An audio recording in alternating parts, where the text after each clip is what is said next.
The throne room of Zarenthia was massive, filled with glowing crystal pillars and silver banners that danced in the air without wind. At the center of it all stood Queen Virellia, tall, powerful, and dressed in robes made of starlight and armor. Her skin shimmered with a pale blue tone, and her golden eyes burned with cold fire.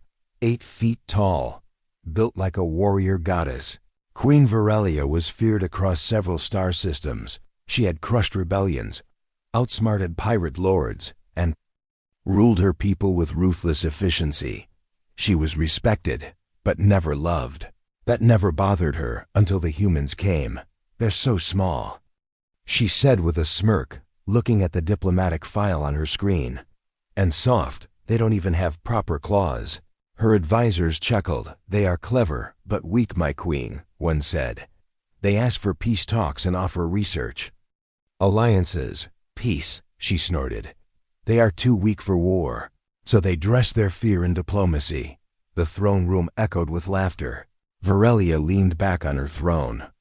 And this human they're sending? What's his name again? Dr. Alex Rains, the advisor replied. A scientist, not a warrior.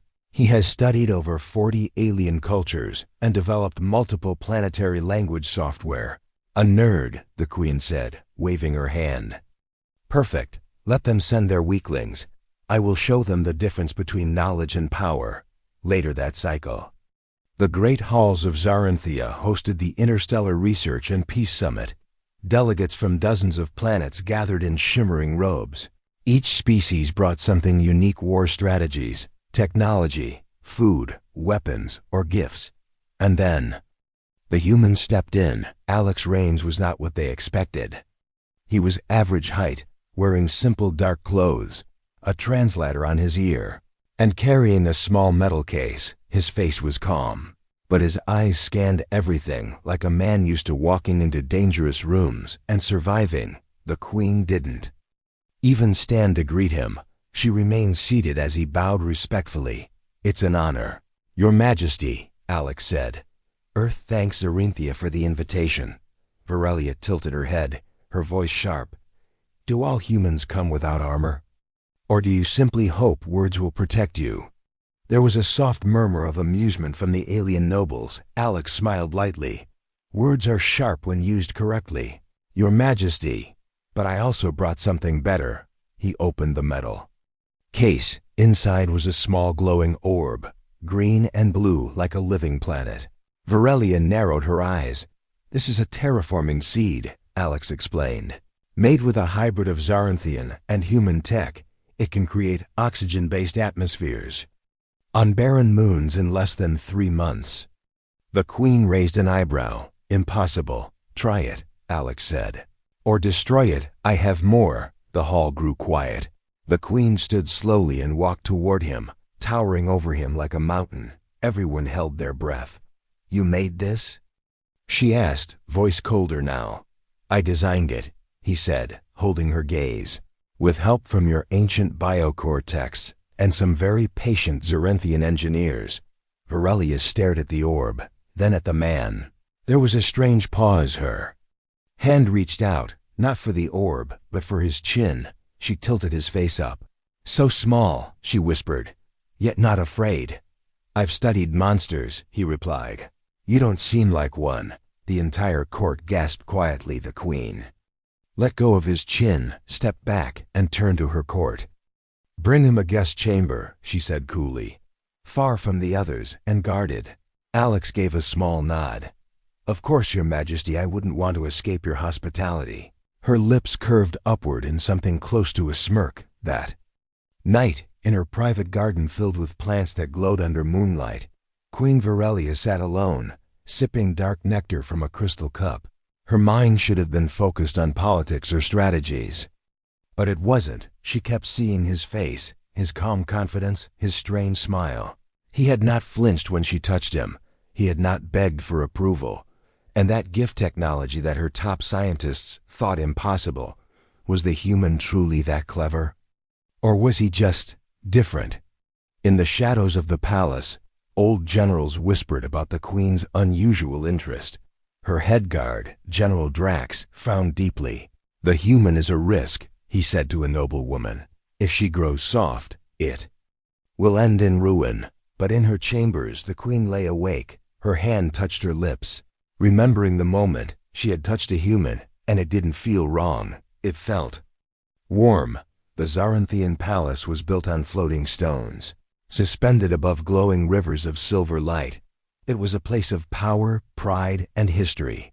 But ever since the human had arrived, whispers moved through the halls like wind between statues. Dr. Alex Rains had been given a private chamber, far from the guest wing, surrounded by guards. But he wasn't a prisoner, not truly. He walked the halls during the day, always watched, always polite, always curious. What confused the palace staff the most, he smiled. A lot Zaranthians didn't smile. It was considered a primitive display of emotion. But the human did it effortlessly kindly, even when insulted.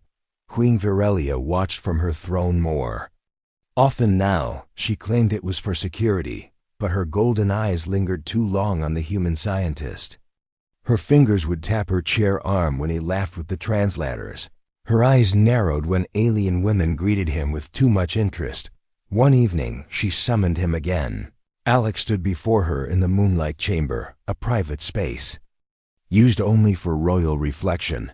It was quiet, open to the night sky, with stars painted across the floor like a mirror of space above. "You walk like you belong here," the queen said without greeting. "I walk like I don't want to trip on your floating stairs," he replied calmly. "They don't exactly follow Earth safety standards." Her eyebrow rose slightly. "And yet you keep coming. Are all humans so foolish?" "Only the interesting ones," he smiled. She turned away before he could see the tiny twitch in her cheek. Was that the beginning of a smile? "No, impossible. I've read your files," she said. "You've studied over 40 alien languages. You grew up poor, but rose to become Earth's top cultural scientist. Is that why you think you can talk to me like an equal?" Alex didn't blink. "No," he said. "I talk to you like a person, not a queen, not a symbol. Just someone who's curious, maybe lonely." The queen spun toward him, her face unreadable. Her voice dropped. "Careful, human, you dance near offense." He stepped forward. "Then give me something real, not rehearsed power games. Why summon me? Why not ignore me like the others?" Silence stretched between them. Then softly, she walked to a table and poured 2 cups of black nectar. She handed him one. Alex accepted it without hesitation. "The last man I let this close," she said, "tried to poison me. Let me guess," Alex replied, sipping. "Didn't work." She stared at him as if seeing him for the first time. "You interest me, Alex Rains," she said. "I can't decide if it's because you're brave or because you're foolish enough to be honest." Alex chuckled. "I'll take both, as long as you don't have me thrown off a balcony."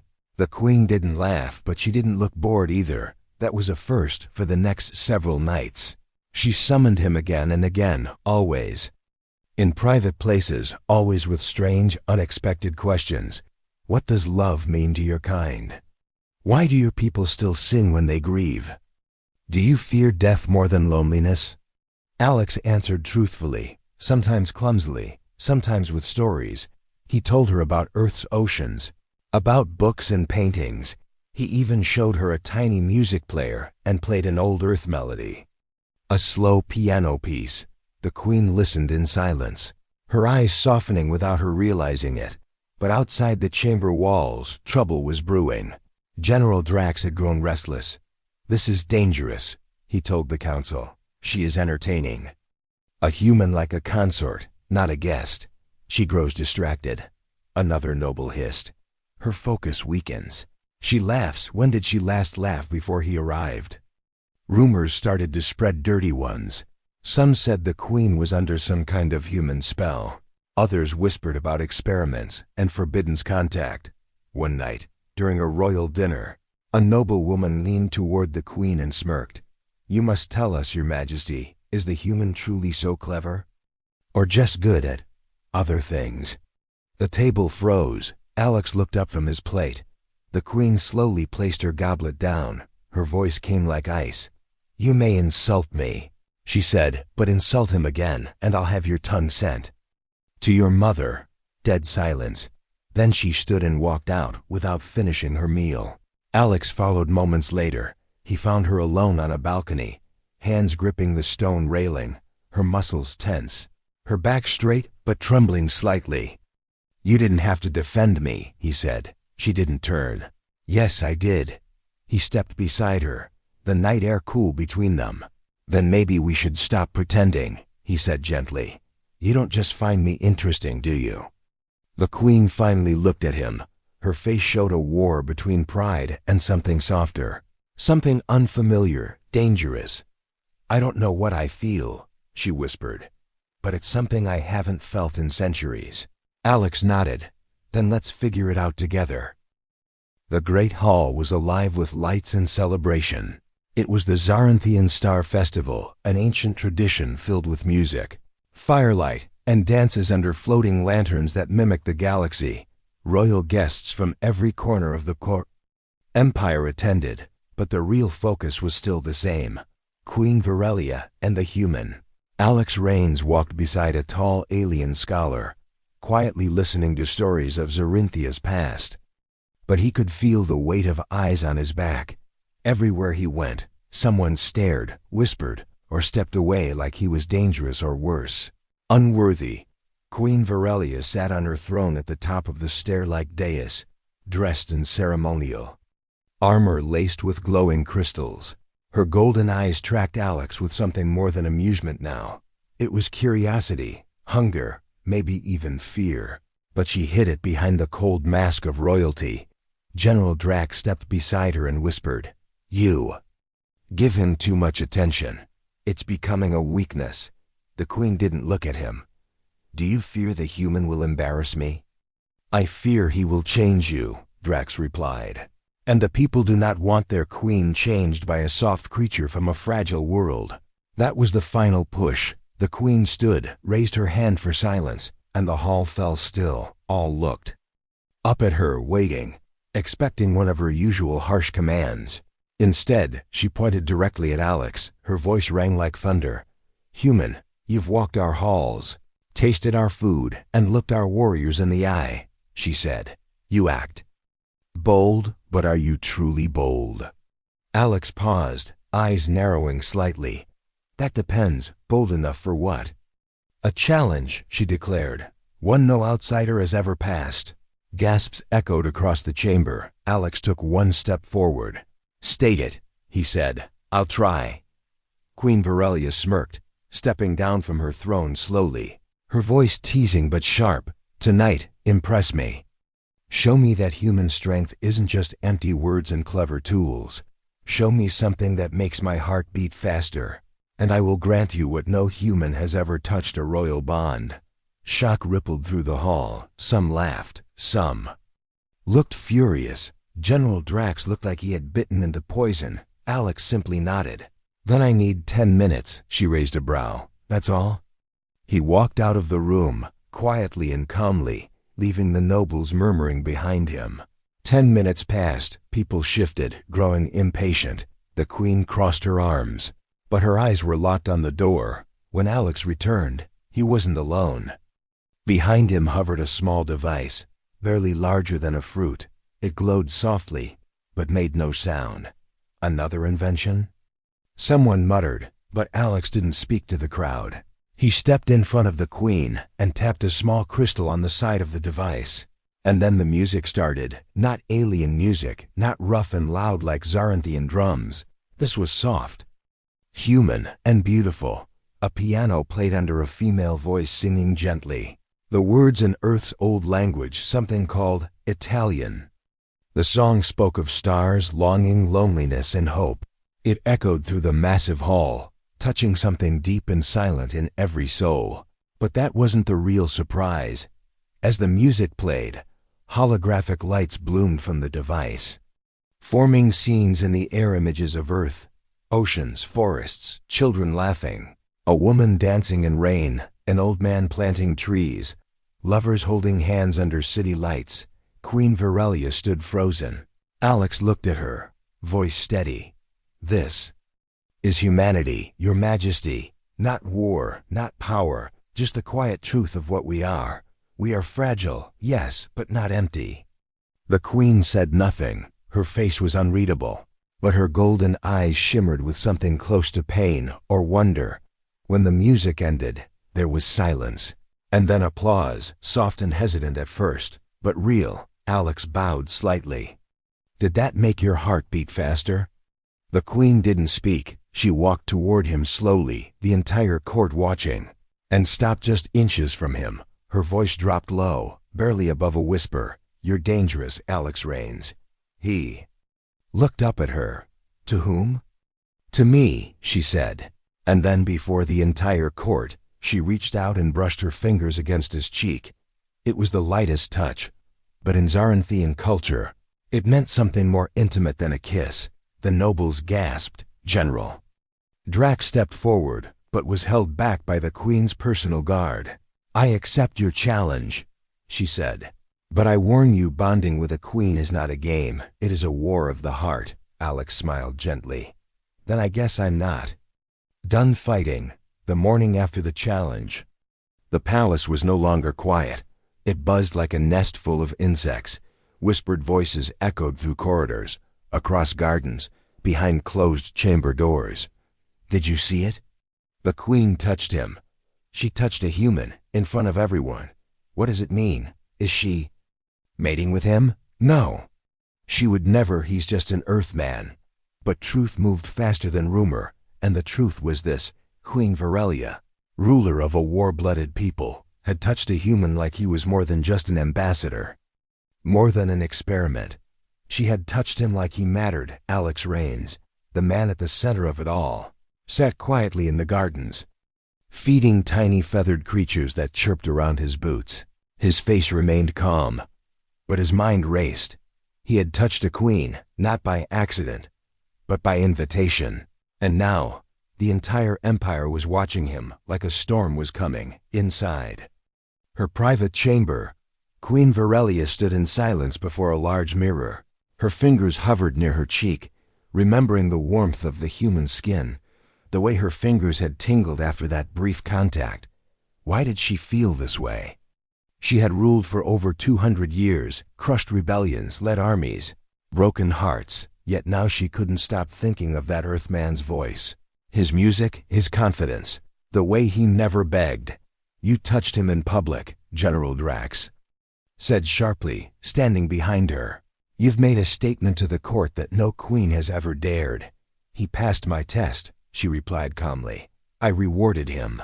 "You rewarded him with something sacred," Drax growled. "Our people are already questioning your strength. What comes next?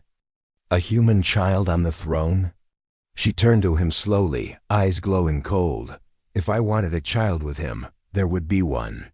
Drax stepped back, stunned.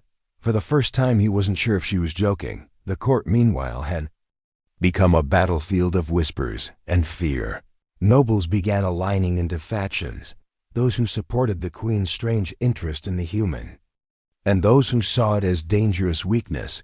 One noble woman named Zezra, famous for her sharp tongue, said loudly during dinner, "Perhaps next the queen will invite the human to bathe in the royal springs. See how long he floats." Laughter followed, but Queen Virellia stood up quietly and walked away from the table. Again, the tension grew thick like a storm cloud over the palace. That night, Alex was summoned again, but this time, not to the queen. He was brought to the Temple of Lineage, an ancient building older than Zaranthia's starships. Inside, 8 high elders waited, their faces hidden behind crystal veils. Their voices echoed like wind over mountains. "You have touched our queen," one said. "You have awakened blood that has not stirred in generations." "I didn't come to awaken anything," Alex replied carefully. "I came to understand." "Understand." "This then," another elder said. "The queen's line must remain pure. You are not of her kind, not of her blood. If you continue, there will be consequences." Alex nodded slowly. "I understand." But he didn't stop. Later that evening, the queen stood by the lake that surrounded her private wing. She wore no armor, no crown, only a dark robe of starlight thread. She did not look like a ruler. She looked like a woman lost in her thoughts. "I heard they called you to the temple," she said without turning. Alex stepped beside her. "They warned me." "Did you listen?" "I did," he said. "Then I chose to ignore them." She looked at him sharply. "Do you know what you're risking?" "Yes," he said. "But I also know what I'm gaining." She stared at him for a long moment, her expression unreadable. Then she reached out and took his hand in hers. It was the first time they had truly held each other, not in secret. Not in public challenge, but in silent, honest closeness. "I am not soft," she said. "I do not fall in love like humans do. My kind bonds through strength, through survival, through shared pain." "Then show me that path," Alex said. "And I'll walk it with you." The stars reflected in her eyes like shattered diamonds. For a second, she looked almost fragile. Behind them, hidden in the trees, a spy from the noble faction watched silently, recording every moment. The footage would be sent to the opposing council, proof that the Queen had broken ancient law. But the Queen didn't care. For the first time in a century, her heart felt something that wasn't war or duty or rage. It felt hope. A storm came to Zarinthia, not the kind that brought lightning, but one that crackled through the palace halls with silent danger. The Queen's guards had doubled, her council grew tense, and the people had begun to whisper openly, yet inside the Queen's chamber, there was peace. Alex Rains stood beside a glowing datasphere, pointing at planetary structures and explaining how Earth's climate systems could help revive dying Zaranthian moons. Virellia watched him quietly, not interrupting, just listening. It was strange. She had silenced generals for speaking too long, snapped at scientists for wasting her time. But with Alex, she never rushed, never barked, never wore her crown of fire. She didn't need it with him. Suddenly, the lights flickered, and the floor trembled. An explosion rocked the lower section of the palace. "Defense Wing 2 has been hit," came a voice through the wall. "Comes. Unknown malfunction, possible sabotage." Without thinking, Virellia grabbed Alex's wrist. "Stay here," she ordered, but he pulled free and ran after her. "You'll need help, I'm coming." They raced through the corridors, the Queen's guards surrounding them. When they reached the impact zone, smoke filled the air. Damaged energy panels sparked and hissed, and in the center, a massive steel beam hung loose from the ceiling right above a young Zaranthian aide. Trapped under rubble, before Virellia could act, Alex moved. He threw himself forward, dodging. A burst of sparks crawled under the beam and lifted the rubble just enough for the aide to crawl free. The floor beneath him cracked further, groaning like a dying beast. "Alex!" Virellia shouted. The beam dropped, slamming down with thunderous weight. The dust swallowed him whole. Nitrogen monoxide! The Queen screamed, shoving guards aside and charging into the smoke. Moments later, she pulled his body out, bleeding, half-conscious, but alive. Burn marks streaked his shoulder, and a deep cut ran down his arm. But when he looked up at her, he smiled. "I'm okay," he rasped. "Told you. I'm useful." Virellia cradled him in her arms, ignoring the watching guards. Her hands trembled. Her voice dropped low. "Don't do that again." "Would have done it again anyway," he murmured, eyes fluttering closed. She carried him to her personal healing chamber. Breaking protocol, ignoring the high healers, she cleaned his wounds herself, pressing ancient salves into his skin with careful fingers. When Alex awoke hours later, he found her beside him. Not in armor, not on a throne, just a woman with tired eyes and silent thoughts. "You stayed," he whispered. "I couldn't leave," she replied. He reached for her hand. And this time she didn't pull away. For a long moment, there was nothing but their breathing, their closeness, the truth hanging silently in the air. "You touched me," Alex said softly. "Before the court, I never asked why." She looked away, but her voice didn't waver. "Because I needed to know what it felt like, and now I do. It feels wrong and right at the same time." Alex's grip tightened slightly. Then maybe we make our own right. She didn't answer instead. She leaned forward and pressed her forehead against his, her golden eyes closed, her breath warm against his skin.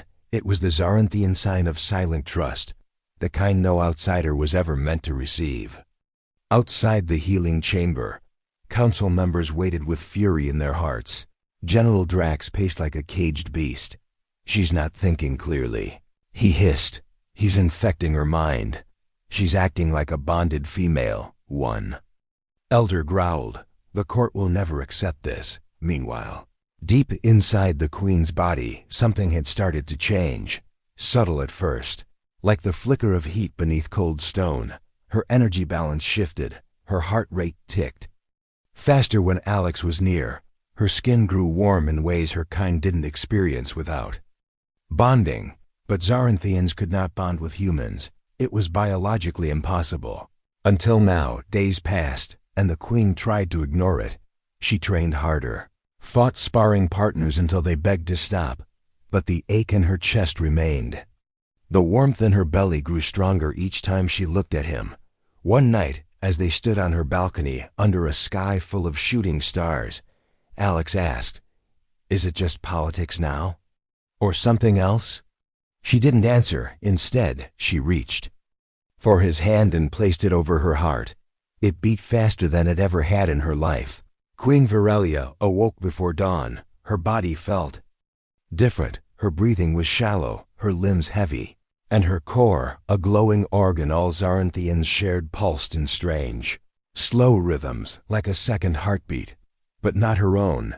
She sat up in silence, touching her chest. Her fingertips brushed her skin, still warm from the night before. From the moment she had rested against Alex's reins on the starlit balcony, she had not told him what she was feeling.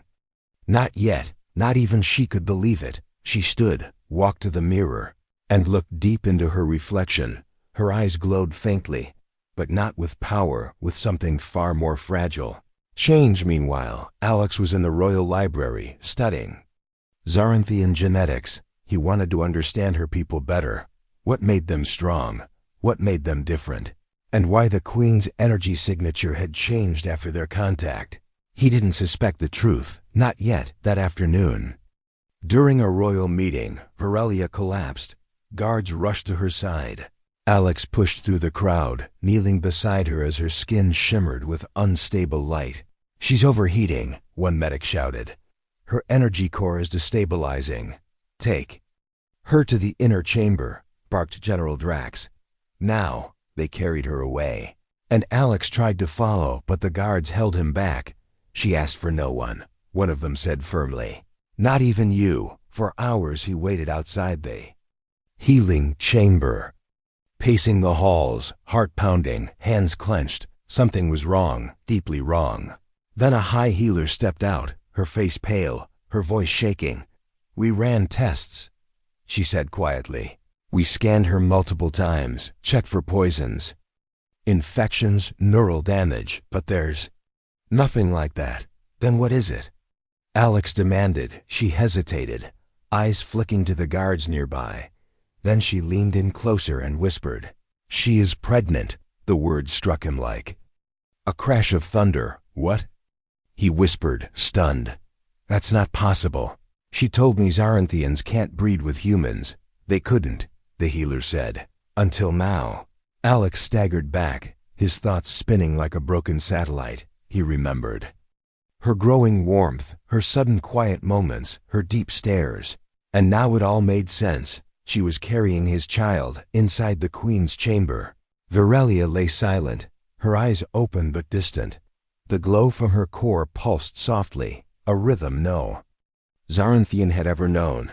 It was a human rhythm, mixed with her own. She didn't know how to feel shame, fear, power. Her body had done the unthinkable, broken laws of biology, of culture, of empire. And yet, when she closed her eyes, she remembered his hands holding hers, his voice whispering that he would walk any path with her, even if it was dangerous. Knock came, and she didn't need to ask who it was. "Let him in," she said. Alex entered slowly, his face pale, his voice quiet. "Is it true? She nodded once. Yes. How do you feel? He asked. Like a weapon that doesn't know what it's become, she replied. My body fights itself and yet it doesn't reject what grows inside me. Alex took a deep breath, stepping closer. And your heart? She looked at him, finally meeting his eyes. Terrified, she whispered. Not of you, but of what this means. Alex sat beside her, placing a hand gently over hers. It means you're not alone anymore. Tears welled in her golden eyes, but she didn't. Let them fall. The court will demand I remove it. They will say it's unnatural. They will say I'm unfit to rule. Then fight, Alex said firmly. You've crushed armies, defied galaxies. Don't let them take your future just because it wasn't planned. You really would stay by me?